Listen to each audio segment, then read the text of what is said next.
start with Saka? Is he rested, recovered and good to go on the weekend? Because he's the only doubt, is he? We will know now.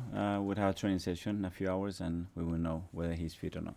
And everyone else came through good? Seems okay, yeah. How happy did you go to bed on Wednesday night? And not just because you got the win, but you'd obviously taken a little bit of a risk with team selection and they'd all come through for you. And how much did that help prove the worth of those players in what could be a really big few weeks for you? Yeah, I was obviously very pleased with the result, the performance, and the fact that everybody responded in the way that we expected. And when you make changes, obviously, there is this possibility because they haven't played that much. But I think the boys were really, really good. Yeah, I mean, how happy was someone like Emile Smith Rowe? Did he come bouncing into training yesterday? Yeah, you could see that. But I think a good example is Rhys as well. The previous game he was not in the squad, and the next game. He's ready to start, and if someone doesn't react the way he did after you're not ready to perform. So I'm really pleased with that kind of reaction in the team. And obviously Emile, I think he was really, really strong in the game. When you look at the fixtures, it's obviously Brighton away first and it's so tight and you said you're going to have to be near perfect. I guess, do you look at the 4 away games and think, right there is where it can be won or lost? Yes, but at home as well, and we have the Champions League games and we have some big games at home as well. So every game in this league is extremely difficult. You look at last night what happened again, and everybody is just suffering to win because the level is so high, and we're going to have a really tough opponent against with Brighton. We know that. Prepare well and try to be better than them and try to win. You said last night, what did you have? 2 screens up, 1 screen up? Cheering, not cheering as you watched Liverpool? I was watching. You said you were going to be watching. Yeah, I was watching a bit of both, to be fair, and I stay till late because the game, especially the Chelsea Man United one, it was worth it till the end. It was fantastic. It's unbelievable that the league that we are involved in. It's just a joy that the level and the quality of the players and the show that they put in. It's just fantastic. Were you sitting there in your Sheffield United shirt? Sorry? Were you sitting there in your Sheffield United shirt? No. And just finally from me, let's start from Thomas Partey.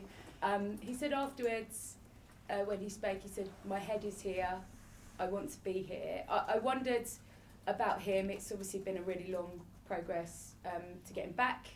Now he is back. Sort of how do you use him? And further ahead, he wants to stay. Is he somebody you'd like to keep? That he better has his head here because we are playing for big things, and that's what we expect, and we need him because he's a top player, a very important player for us, and you could see the other day on the pitch as well the impact that he can have for us. And further ahead, is there any progress? I think his contract's up at the end of the season. Yeah, and he's our player. He's got 1 more year contract, and I'm really happy with him. Anita from the Premier League. Morning, Mikel. Hi. I wanted to ask you about Kai Havertz. He's now been involved in 12 goals. It's the most number of goal contributions he's made in a season in the Premier League. Just how pleased are you, especially given the tough start he had, the weight of the expectation with the fee surrounding his transfer? Yes, very pleased. He's got incredible qualities to occupy different spaces in the attacking phase, to thread the goal, to link up play, when you have to be more direct as well, to give you that layout as well.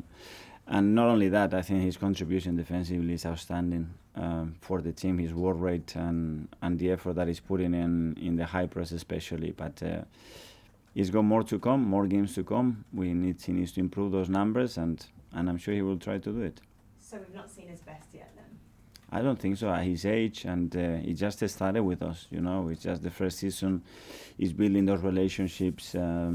We move him in different positions as well, and he's that good, that intelligent that he can be much better.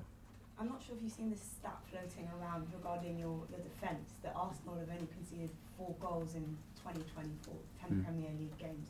Again, I imagine that's something that's making you feel very happy in your heart. Yeah, for sure, because that talks about first of all, organization on the team in the defensive phase, and then the desire that the players have to keep clean sheet and to defend well and make life difficult for the opponents, and that gives us a big platform, and the weekend that's going to be a really important thing because they are a top side.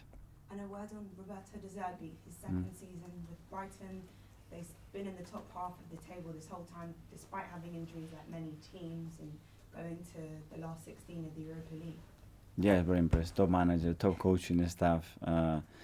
I think an unbelievable football club. What they've done deserves incredible credit, and the way they run the football club, the decisions they have made, and how they have established in the league and now fighting with the top clubs as well. I think they've done a magnificent job, and I think Roberto is giving a very clear style and attractive way of playing football, and they make life very, very difficult for the opponents. Thank you, best of luck. Thank you. Ian, Talksport. Hi, Mikel. Hi.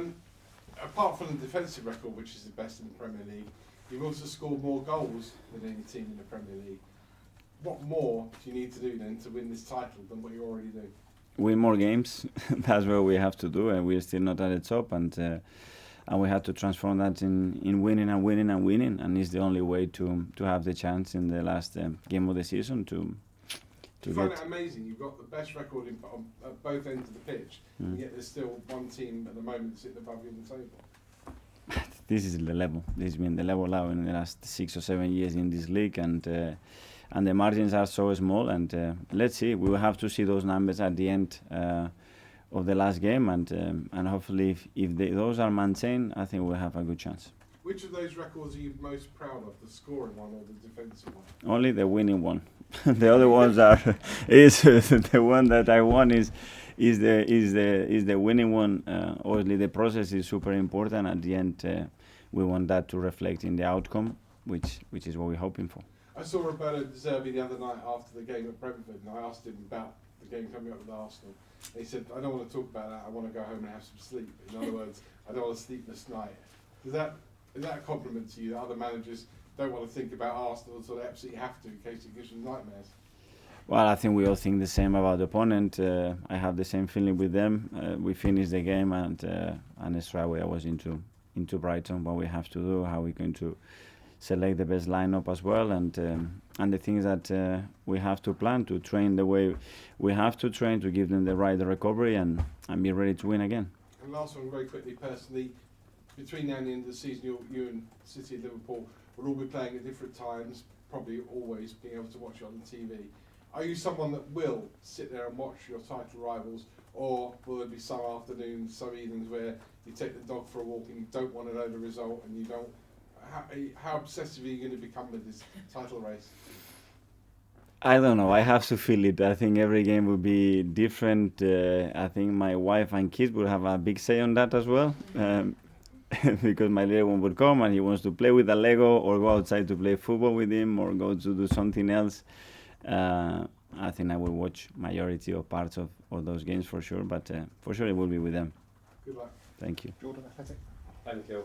Just on your defensive record, we often talk about how you get your team to play in possession, but if we drill into what your coaching identity is, do we sometimes underestimate how much the focus is from you is on building, a defensive unit to stop the opposition playing first?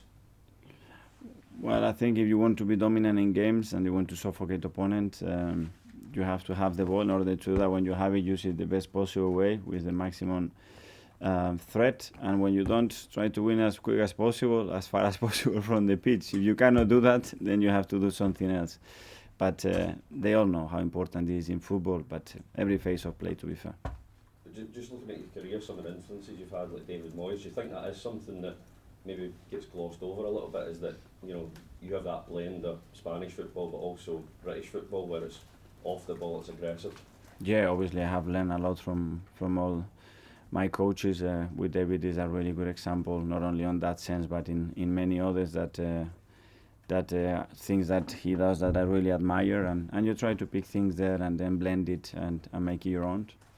Just the last one on that was, I know you said you enjoyed the Chelsea-Man U game last night, but that chaotic sort of game, it seems it's now rare for Arsenal to be involved in something like that. Is that quite nice for you to not be involved in them too often? We have been involved in a few of those, probably not that recently, but I don't know, as an spectator, as a football fan, I think it was a hell of a game. Last couple in the live, Simon from the Standard. Mikel, just on Bukayo with his fitness, are you worried about him burning out in this last stage of the season? I'm super positive. I think it's going to fly and be so decisive. Is that because of his way he seems to recover so well? Obviously he's out now, but over the years it seems like he's developed an ability to be able to get back from setbacks, not be out a long time. Is that what gives you that confidence? Yeah, I think because he's so strong, how much he wants it when you talk to him, and how excited he is about what is coming. He wants to be there, and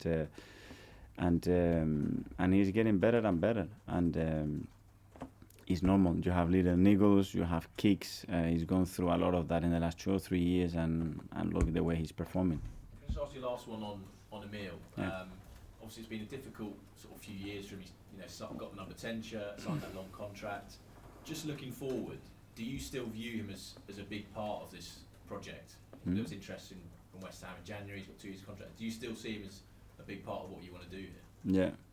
I just I look at him and what happened in the last 2 seasons, especially with him. But what happened 3 seasons as well. Take all that, is the best thing that could have happened for him in his career, if you use it the right way now.